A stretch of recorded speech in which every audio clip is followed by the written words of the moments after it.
Halo, selamat pagi teman-teman. Hari ini aku mau share resep sausage salsa. Ini ide awalnya benernya dari sausage potato hash dari IGTV-nya Chef Index. Tapi karena bahan-bahannya aku modifikasi tanpa kentang, jadi namanya nggak mungkin potato hash lagi ya. Oke, disimak resepnya ya. Makasih.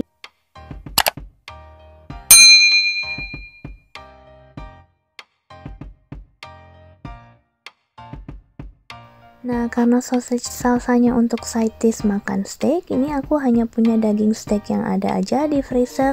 Kemudian hanya dibumbui dengan garam, merica, bawang putih bubuk, didiamkan sebentar. Kemudian sementara itu kita masak sausage salsanya ya. Pertama-tama kita tumis dulu cincangan bawang bombay dengan minyak zaitun hingga layu dan harum.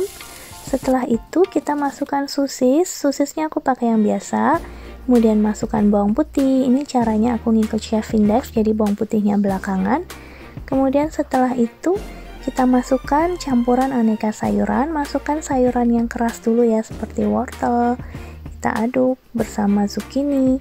Kemudian tambahkan sedikit air supaya lebih cepat empuk. Terakhir baru masukkan sayuran yang seperti paprika yang tidak perlu sampai layu. Tambahkan bumbunya simple aja, hanya garam, merica, paprika bubuk. Aku pakai paprika bubuk yang smoke ya, jadi rasanya ada aroma asapnya enak.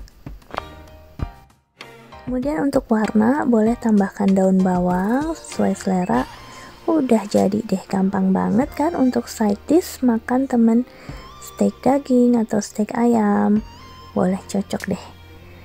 Dan ini steaknya aku hanya pan fried aja di minyak zaitun. Kemudian langsung disajikan dengan sausage salsanya. Untuk side dish pelengkapnya ini ada perkedel quinoa. Resepnya udah pernah aku share sebelumnya ya. Oke, makasih udah simak resepnya sampai selesai. Semoga segera bisa dicoba. Ditunggu recordnya di Instagram. Makasih.